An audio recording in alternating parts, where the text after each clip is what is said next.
사랑하는 우리 행복영상 송포교회 성도 여러분, 이번 주간은 8월을 보내고 또 9월을 맞이하는 주간인데, 이 찬바람과 더불어서 하나님의 새 은혜가, 성령의 신선한 바람이 저와 여러분 모두에게 불어올 수 있기를 주님의 이름으로 축복합니다.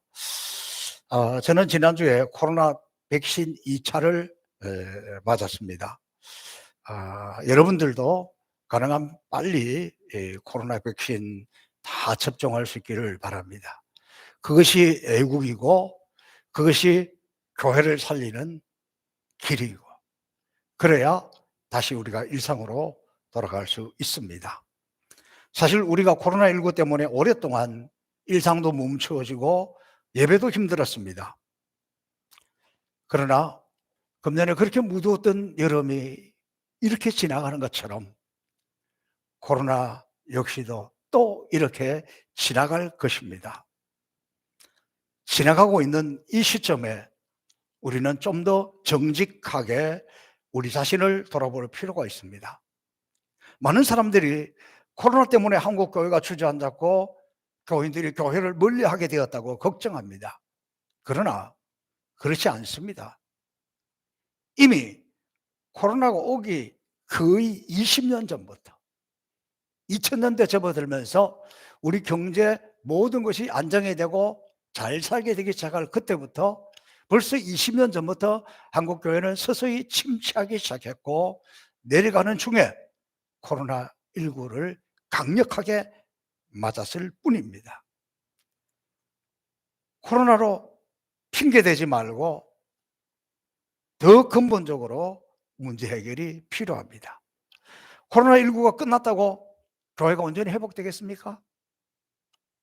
코로나19가 끝났다고 교회가 온전히 회복되고 예배가 온전히 회복되고 떠났던 교인들이 다 돌아오겠습니까?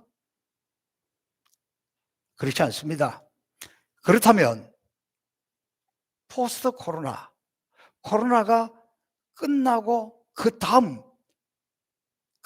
오기 전에 우리가 먼저 이 백신 치료약뿐만이 아니고 우리는 영적으로 신앙적인 근본적인 문제를 찾고 회복해야 합니다.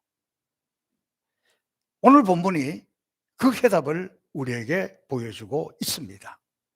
여러분, 이스라엘 백성들이 가나안 땅을 얻게 된 것은 우연한 일이 아닙니다. 하나님은 아브라함에게, 이삭에게, 야곱에게 끊임없이 가나안 땅을 상속으로 주겠다고 수없이 약속을 했습니다. 그런데 이스라엘 백성들은 애굽에 내려와서 그 하나님의 약속을 잊어버리고 무려 430년 동안이나 애굽에서 살았습니다. 그동안에 300만이라는 큰 민족으로 성장했습니다.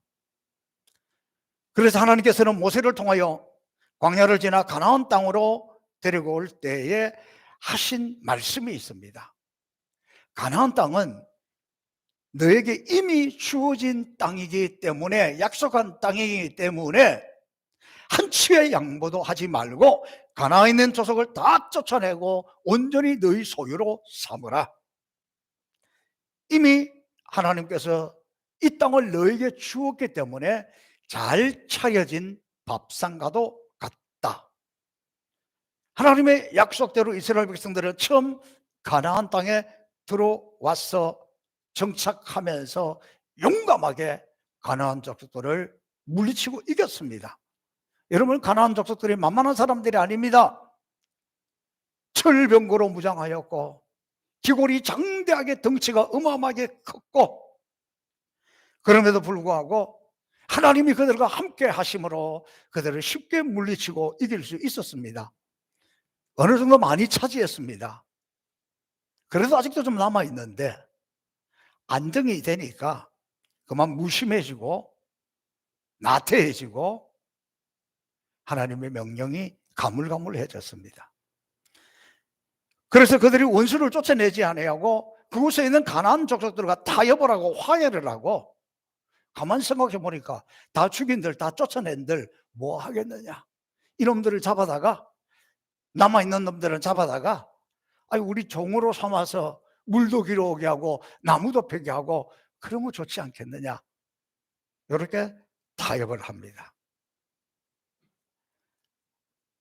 그러나 하나님께서 말씀하시기를 만일 그 족속을 쫓아내지 아니하고 너희가 타협을 해서 같이 살면 그 족속들이 얼마 있지 아니하여 너희 옆구리에 가시가 되고 그 신들이 너희에게 올무가 될 것이다. 왜 하나님은 이 가나안 족속을 다 몰아내고 이스라엘 백성들을 그곳에 들어가게 했을까요? 이스라엘 백성들은 하나님의 족속들이잖아요. 하나님의 택한 민족이잖아요. 이 가나안에는 온갖 우상들이 있습니다. 그래서 그들을 다 쫓아내라는 것은, 그들을 다 물리치라고 하는 것은 사람이 나간다고 되는 것이 아니라 그들이 남아있으면 그들이 섬기는 우상, 그들이 섬기고 있는 못된 풍습들, 이런 것들을 하나님의 자녀들이 또 물들어가요. 좋은 것은 안 배우는데 나쁜 것은 쉽게 배우고, 어린아이들이 좋은 말은 못 배우는데 욕은 금방 배우잖아요. 외국인들이 한국에 와서 욕 배워서 욕하는 거 들어보면 기가 찰 거예요. 누가 가르쳐 주지도 않았는데. 마찬가지로 이스라엘 백성들이 이들을 남겨두게 되면 그들이 섬기던 신을, 그들이 섬기던 우상을, 그들의 못된 풍습을 쫓아가게 된다는 거예요. 그래서 하나님은 그 신앙의 순결을, 하나님의 자녀로서의 영적 순결을 지키기 위해서 그랬는데, 그만 이스라엘 백성들은 그것을 수용하고 타협하고 함께 살게 됩니다. 그래서 하나님의 진노를 사게 되고 이스라엘 백성들은 또 아수르의 포로로 잡혀가고 바벨론의 포로로 잡혀가고 그렇게 되는 것이에요. 이때 하나님께서 이스라엘을 포기하지 않으시고 길갈에서 하나님의 사자를 복임으로 보내어 주십니다. 길갈에 있는 사자는 도대체 무슨 의미가 있길래 복임으로 보냅니까? 이것은 길갈에서 함께 하셨던 하나님의 사자라는 말이고 길갈의 신앙을 회복하라는 하나님의 뜻입니다. 길갈의 신앙은 도대체 어떤 의미가 있을까요? 이스라엘 백성들이 가장 순수한 신앙을 가질 때가 언제냐 그러면 길갈에서 하나님 앞에 순수하게 순종할 때입니다. 여호수아가 이스라엘 백성들이 끌고 요단강을 건너갔습니다. 강을 건넌 그 벌판에서 바로 앞에 가장 강력한 여리고성이 있는데 그것이 가나안의 첫 관문입니다. 저 여리고부터 무너뜨려야 들어갈 수 있습니다.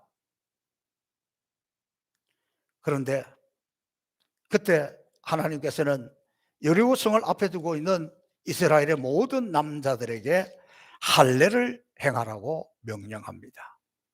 이 우리나라 사람이 이 유대인들을 따라서 하게 된 것 중에 하나가 이 포경수술하는 거예요. 할례를 행하는 거예요. 우리나라 아이들이 태어나면 좀 자라면 성인이 되기 전에 다 이 포경수술을 해요. 유대인들은 태어난 지 7일 만에 하는 거고, 이건 외과 수술이잖아요. 그리고 그때 당시 의술이 발달하지 않았을 때 이 수술하는 것 자체도 위험하고 얼마나 아픈지 몰라요.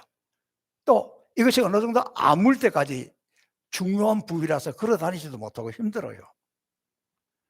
그런데 왜 하나님이 이 명령을 내렸을까?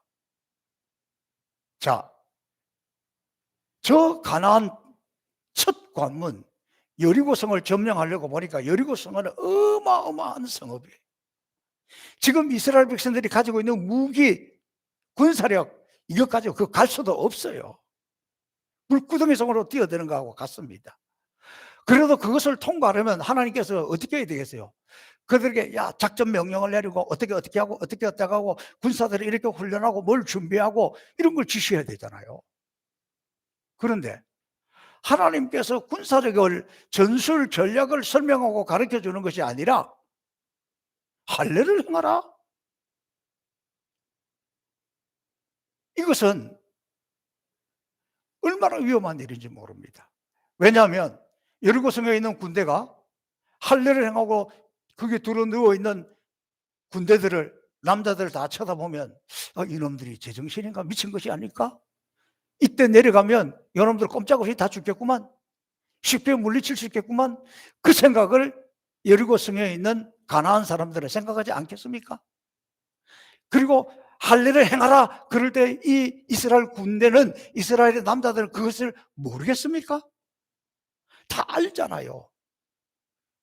그럼에도 불구하고 하나님의 명령 앞에 순종하는 거예요. 이때 하는 순종은 목숨 걸고 하는 순종이에요. 그들이 할례를 받았습니다. 그리고는 그 벌판에 다 들어 누워 있습니다. 끙끙거리고 있습니다. 신음하고 있습니다. 여리고성에 있는 가나안의 군대가 이거 안 보겠습니까? 이게 뭐지? 여기 누워서 있는 이스라엘 백성들, 저 여리고 성 위에서 지켜보고 있는 그 사람들, 그들의 눈빛이 마주쳤을 때 이 불안하고 두렵고 공포 속에 떨고 있는 이들의 모습을 보았을 때, 이들이 그 강력한 가나안의 군대들과 눈이 마주쳤을 때 무슨 생각이 들겠어요? 우리는 이제 다 죽었구나, 이제 끝났구나. 그때 그들이 의지할 일은, 그때 그들이 바라볼 것은 하나님밖에 없었습니다. 하나님이 외면하시면, 하나님이 몰라주시면, 하나님이 지켜주시지 않으면 우리는 이곳에서 다 죽을 수밖에 없습니다. 하나님 우리를 도와주세요. 하나님 우리를 봐주세요. 하나님 우리를 살려주세요. 저는 그때 그들의 그 순종 너무너무 귀합니다. 왜냐하면 포스트 코로나를 준비하는, 코로나 이후를 준비하는 우리에게 그 무엇보다도 필요한 것이 하나님 앞에 순종하는 거예요. 요즘은 뭐 부모 자식 간이고 학교 선생님 제자들이고 어느 누구 간에 나는 나고 내 인생은 내 인생이고 순종이라는 게 없어요. 그러다 보니까 하나님의 말씀에서 뭐라고 하든지, 성경에서 뭐라고 하든지, 설교를 어떻게 하든지 그거는 목사님 하는 거고 나는 나대로 간다, 이런 시대예요. 그래서 저는 이 길갈에서 이들의 진짜 신앙의 모습을 보여주고 있는데, 그것은 목숨 걸고 하나님 앞에 순종하는 거예요. 하나님의 말씀이라면, 하나님의 명령이라면 죽어도 좋다, 그리고 순종하는 그것을 지금 말하고 있습니다. 그때 하나님은 그들에게 은혜를 베풀어 주시는데, 길갈이라는 이 단어의 뜻은 굴러간다는 거예요. 그동안에 그들의 모든 부끄러운 것이 굴러간다. 정신적으로 노예 근성으로 430년 동안 노예 생활을 했으니까 그 정신이 굴러간다. 그들에게 질병이 굴러간다. 그들에게 나쁜 모든 것들이 다 굴러가고 사라진다는 의미입니다. 언제? 하나님 앞에 목숨 걸고 순종할 때, 하나님의 명령에 따를 때. 길갈은 이스라엘 백성들에게 있어서 가장 영성이 넘치는 거룩한 장소입니다. 그런데 그들이 가나안 땅에 들어온 후에 세월이 흘러가면서 길갈에서의 신앙, 길갈에서의 열정, 길갈에서 순종이 다 사라지고 말았습니다. 이제 자리를 잡고 먹고 살만하니 처음 가졌던 그 비전, 그 순종 다 잊어버렸습니다. 그래서 오늘 본문에 여호와의 사자가 길갈에서부터 복임으로 왔다. 이 하나님의 사자는 가나안 땅에서 하나님을 멀리하고 우상을 섬기며 가나안 족속과 다를 바 없이 섞여서 같이 그렇게 세상적으로 살아가고 있는 하나님의 백성들에게 이렇게 말씀하고 있습니다. 너희가 어찌하여 내 말을 듣지 아니하며 어찌하여 그리하였느냐, 책망하면서 이전에 하나님을 의지했던 모습을 찾고 과거에 그들이 가졌던 그 순종을 찾고 하나님의 말씀이면 그 앞에 순종하던 그것을 회복하라고 들려주고 있는 것입니다. 이 말씀 앞에 우리도 스스로 물어봐야 합니다. 나의 길갈은 어디인가?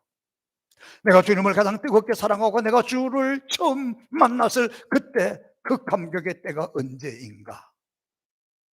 주님의 명령 앞에 주님의 말씀이라면 손해를 볼지라도 기꺼이 순종하던 그때, 주님을 생각만 해도 가슴이 벅차오르고 코에 올라오는 것이 마치 천국 가는 것처럼 기쁘게 느껴졌을 그때를, 찬송을 부르면서 너무 감격스러워 눈물을 흘리고 또 흘렸던 감격스러운 시간들, 말씀을 들으면서 너무너무 좋아서 아멘 아멘 하면서 기쁨으로 말씀 속에 깊이 빠져들었던 순간들, 잠깐 동안 기도했던 것 같은데 밤을 새워버렸던 그 뜨거운 기도의 시간들.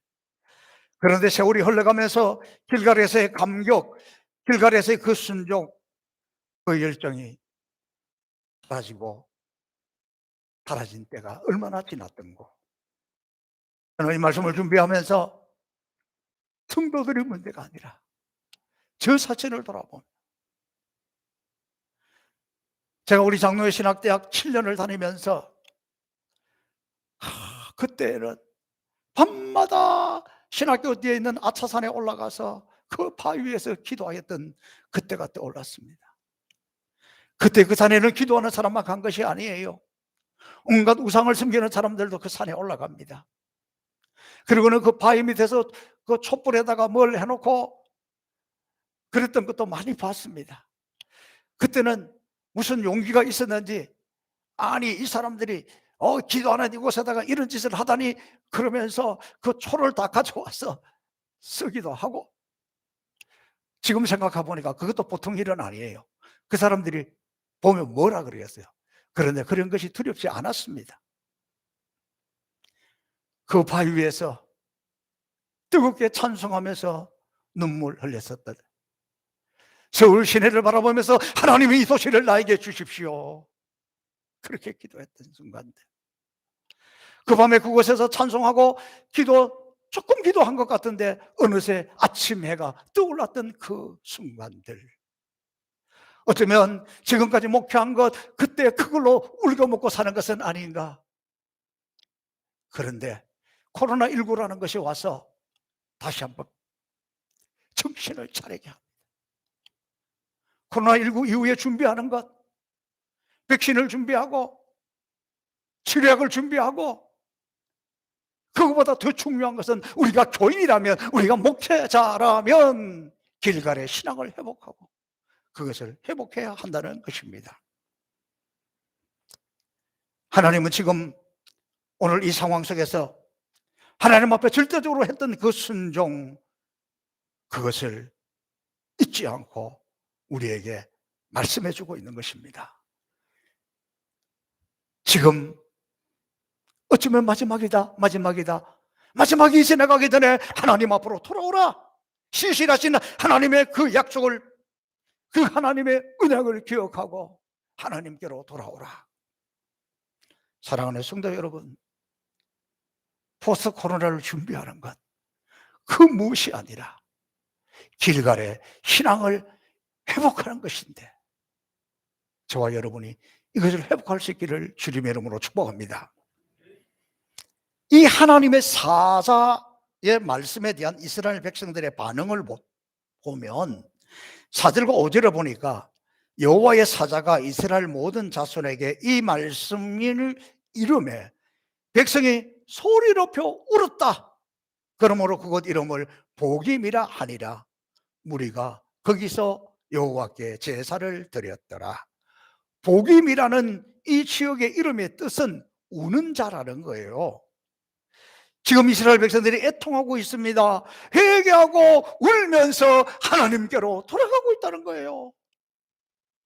바로 그때 그들은 다시 길갈의 신앙을 회복하고 회개하고 하나님 앞에 눈물로 돌아가고 있다는 겁니다. 성도의 눈물은 참으로 귀합니다. 제가 신학교 시절 김삼환 목사님께서 이런 말씀을 하셨습니다. 목사가 그 눈에 눈물이 마르면 목회는 끝장난다. 말씀 앞에 울고 기도하면서 울고 성도들을 보면서 울면 하나님이 목회를 책임지신다. 하나님 앞에 우는 것이 목회다. 여러분, 우리 모두도 그 옛날 아름다웠던 그 신앙을 회복하고 싶습니까? 코로나19 이후를 준비한다는 것은 하나님 앞에 지금 울면서 돌아가는 것입니다. 자녀들의 이름을 부르며 하나님 앞에 울며 눈물을 흘리면 하나님은 여러분의 자녀들을 책임져 주실 것입니다.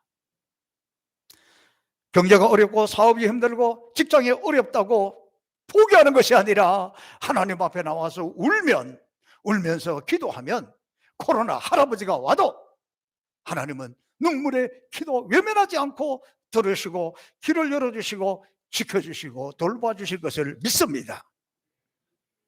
여러분의 인생의 문제를 하나님 앞에 내려놓고 울면, 여러분의 약한 질병을 하나님 앞에 맡기고 울면, 눈물을 흘리면 하나님은 기적으로 치유하시고 회복시켜 주실 것을 믿습니다. 여러분, 성도의 눈물이 얼마나 귀한지 들어보십시오. 시편 56편 8절에 나의 눈물을 주의 병에 담으소서, 이것이 주의 책에 기록되지 아니하였나이까. 성도의 눈물이 얼마나 귀하면 주의 병에다가 담고 주의 책에 기록하겠습니까? 하나님 앞에 흘린 여러분의 눈물이 얼마나 됩니까? 지금은 눈물의 샘이 말라버리지 않았습니까? 울고 거기서 여호와께 제사를 드렸다. 울고 하나님께로 돌아가면 그 나타나는 가장 큰 특징이 진정한 제사, 진정한 예배를 드리게 된다는 거예요. 한국 교회가 약해지는 것은 예배가 약해지기 때문입니다.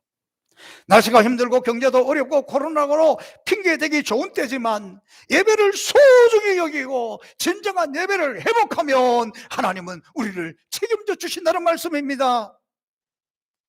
울며 제단을 쌓는 자를 하나님의 사자가 찾아와서 도와주십니다. 울며 제단을 쌓는 자에게 하나님의 사자를 보내주시고 지키시고 돌봐 주십니다. 울며 제단을 쌓을 때 원수마귀는 떠나가고 저주도 떠나가고 원망도 떠나가고 더러운 귀신도 떠나가고 악한 영들은 떠나가게 될 줄로 믿습니다. 오늘 이 본문의 여호와의 사자를 히브리 말로 말라크 야훼 이렇게 표현했습니다. 말라크 야훼라는 말이 구약 성경에 41번 등장하는데 이 사사기에 15번 등장해요. 그러니까 집중적으로 많이 나타나고 있다는 것이죠. 광야에서 이스라엘을 인도해서 내신 분이 말라크 야훼입니다. 출애굽기 23장 20절에 내가 사자를 네 앞서 보내어 길에서 너를 보호하여 너를 내가 예비한 곳으로 이르게 하리니 내가 말라크 야훼를 먼저 보내어. 출애굽기 3장 3절 뜰기나무 불꽃 속에서 모세를 부르신 분이 말라크 야훼입니다. 가나안 성을, 여리고 성을 무너뜨릴 때에 여호수아를 먼저 만나 주신 분이 말라크 야훼입니다. 이것은 여호수아 5장에 나와 있는데 이들이 할 일을 다 받았습니다. 그런데 저 여리고 성을 향해서 공격을 해야 되는데, 올라가야 되는데 얼마나 두렵습니까? 하나님의 말씀에 순종했지만 현실은 비참합니다. 그때 바로 이 여호수아의 마음이 답답합니다.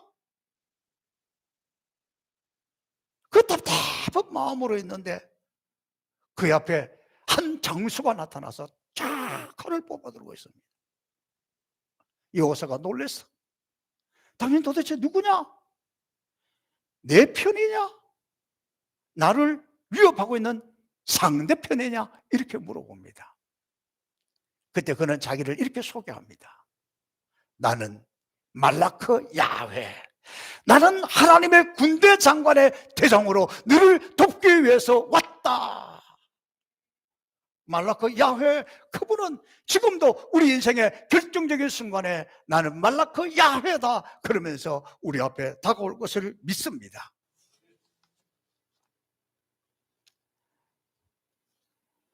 오늘 이스라엘 백성들이 향해서 이 복임에서 길갈로 올라가라, 이 말씀은 무슨 뜻입니까?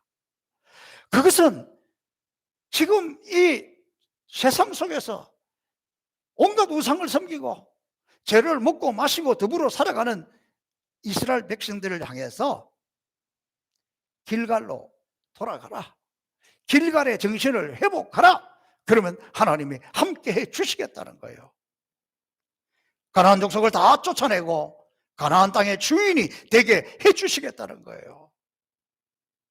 여러분, 오늘 지금 우리가 지내고 있는 것, 이 코로나19 가운데서 참으로 힘든 시간을 보내고 있는데, 그보다 더 힘든 것은 현실적인 문제, 경제적인 어려움, 이런 것들입니다.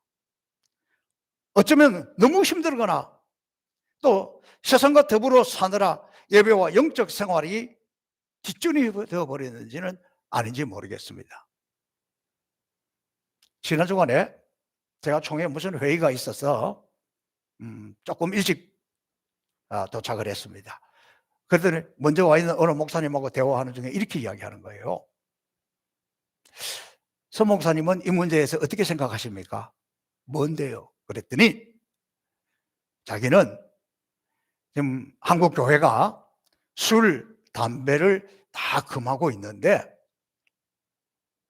이것을 없애야 되겠다 생각한다는 거예요. 왜냐? 이 성도들이 뭐 술, 담배 다 웬만한 사람 다 하고 있는데 다 죄인 만들고 있는 것이지 않느냐, 그렇게 이야기하더라고요. 어떤 생각하면 그럴듯하기도 해요. 제가 뭐라 그런지 아세요? 바로 이 시대의 모습이에요. 길갈의 순수함을 잊어버렸다는 것, 하나님 앞에서 이것을 잊어버렸기 때문에. 할 사람 가만 내버려둬도 하고 있는데 왜 괜히 그런 걸 풀어가지고 교회가 무슨 모임만 있으면 끝나고 한 잔씩 하자 그러면 좋겠어요? 교회가 연기가 나서 굴뚝이 되면 좋겠어요? 내 속으로 자기가 하고 싶으니까 그런 거 아닌가? 이게 한국교회 오늘 우리 모습이에요. 뭐 세상을 닮아가고 쫓아가고 따라가는 사람 있는데 그것을 그렇게 다 해도 괜찮다, 가만히 있어도 될 걸 일부러 그렇게까지 할 것은 뭐 있어요? 그만큼 교회나 세상이나 다를 바 없이 세속화되었다는 증거입니다. 코로나19 끝나고 난 뒤에 이런 정신 가지고 그렇게 풀어주고 그렇게 해가지고 교회가 되겠습니까? 저는 아닌 건 아니에요. 이건 아니라고 봅니다. 이건 아니에요. 여러분, 지금 언론에서 많이 사용하는 말이 위드 코리아, 이 말은 무슨 말이냐 그러면 이 코로나, 위드 코로나, 이 코로나 그냥 독감처럼 생각하고 아주 위험한 사람만 못 살피고 이제 그냥 같이 살아가자, 그렇게 될 거예요. 그 다음에 포스트 코로나, 오늘 제가 좀 어려운 제목을 했습니다. 코로나가 끝난다, 끝나가고 있다, 이런 말들이 이렇게 나오기 시작하는 것은 그렇게 뛰어가고 있다는 것인데, 이때 이렇게 되기 전에 우리가 정신을 차리고 우리가 회복하고 우리가 준비해야 되는데, 그것이 바로 오늘 이 본문에 있는 말씀이라는 것입니다. 분명한 것은 멀지 않아 코로나19 또한 지나갈 것입니다. 그래도 지금 이 순간 우리가 중요한 것은 우리 세대가 중요합니다. 다음 세대, 우리의 자녀들, 어느 장로님이 교회 목사님을 새로 청빙을 해야 되는데 걱정하면서 이렇게 이야기하는 거예요. 목사님, 큰일 났어요. 그래도 우리 세대는 산에서 하나님을 만났고 목사님들이 산에서 부르짖고 이러다가 하나님을 만났는데, 또 그 밑에 세대들은 책에서 하나님을 만났는데, 또 지금 젊은 목회자들은 컴퓨터에서 하나님을 만나고 노트북에서 하나님을 만난다는 거예요. 다는 아니지만. 오늘 우리 한국 교회가 그래도 우리는 철학기도도 했고 산기도도 했고 그렇게 기도하고 그렇게 부르짖다가 하나님을 만났는데, 저를 기준으로 해서 우리의 자녀들이 방언을 받았습니까? 영적 은사를 체험했습니까? 뜨거운 기도를 해봤습니까? 밤을 새워 기도를 해봤습니까? 체험이 없는 그들의 신앙이 얼마나 나약합니까? 코로나 끝나기 전에 한국교회가 회복되는 것은 코로나 끝나기 전에 우리가 이것을 먼저 체험한 사람들이 얼마나 귀한 축복인지 몰라요. 그러니까 예수 믿은 지 10년, 20년 밖에 안 된 사람들은요, 방언이 뭔지 은사가 뭔지 이런 거 잘 몰라요. 정말 하나님의 기적, 하나님의 능력, 하나님의 치유 이런 거 잘 몰라요. 나는 믿은 지 얼마 안 되는데도 그런 걸 안다, 그런 걸 체험했다. 그건 엄청나게 복받은 사람이에요. 지금 이 시점이 왜 중요합니까? 우리 자녀 세대들이 그냥 다 돌아오기를, 그냥 코로나 끝나면 돌아올 것이다, 저들이 다시 때가 되면 회복할 것이다, 착각하지 마세요. 지금 코로나 이후를 준비하는 우리에게 가장 필요한 것은 길갈의 신앙을 회복하는 거예요. 길갈의 신앙을 회복하는 거예요. 다시 우리에게 기도의 눈물이 있어야 되고 말씀 앞에 울을 수 있어야 되고, 하나님 앞에 부르짖어 기도하다가 방언도 받고 은사도 받고 역사가 일어나고 치유도 체험하고 능력을 체험해서 하나님의 살아계신 것을 보여주어야 합니다. 하나님이 지금 우리와 함께하는 것을 보여주어야 합니다. 하나님의 교회는 하나님의 영이 운행하고, 하나님의 교회는 하나님이 지금도 역사하는 것을, 말라키 야훼 그분이 우리를 지키고 돌보고 있는 것을 내가 체험하지 않고 내가 보여주지 않고 어디서 볼 수 있겠습니까? 코로나 이후를 준비하는 것, 그 무엇이 아니라 지금 내가 길갈의 신앙을 회복해서 다시 하나님 앞에 울기 시작하고, 다시 하나님 앞에 엎드리기 시작하고, 다시 성령이 나를 만지기 시작하고, 다시 성령의 그 역사가 나를 통해서 나타나기 시작할 때, 그때가 바로 하나님의 능력은 우리 자녀들에게 자연히 나타나고 자연히 보여지게 될 것입니다. 사랑하는 성도 여러분, 그러면 우리는 시간이 많지 않습니다.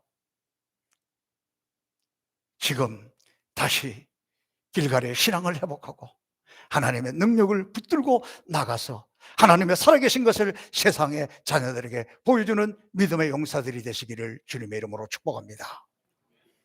살아계신 아버지 하나님, 감사합니다. 코로나가 끝나갈 듯 합니다. 끝나기 전에 우리가 무엇을 준비해야 될지, 길갈의 신앙을 회복해야 하는 것을 다시 깨닫고 하나님께로 돌아가기를 원하오니, 성령이 우리 가운데 오셔서 기도의 문을 열어 주옵소서. 하나님 앞에 흘리는 눈물샘이 열려지게 하여 주옵소서. 은혜의 샘이 열려지게 하여 주옵소서. 나로부터 하나님의 새 역사가 나타나게 하여 주옵소서. 감사하며 예수님 이름으로 축복하며 기도하옵나이다. 아멘.